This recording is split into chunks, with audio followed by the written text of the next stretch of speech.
Putra TV. Hari ini kita bersama dalam majlis pelancaran program Nilam dan Galakan Membaca TVPSS peringkat sekolah bagi tahun 2026.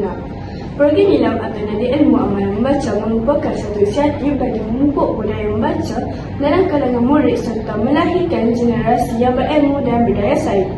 Majlis ini telah dirasmikan oleh Puan Zarini binti Ahmad yang menekankan kepentingan membaca sebagai asas kecemerlangan akademik dan sosial.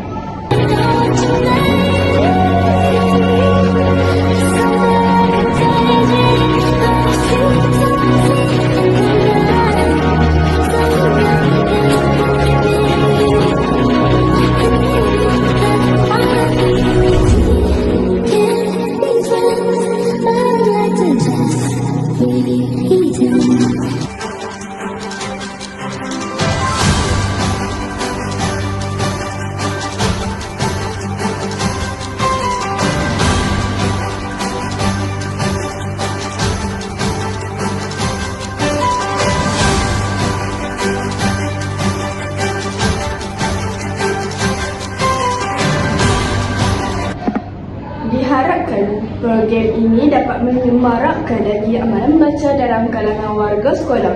Sekian, terima kasih.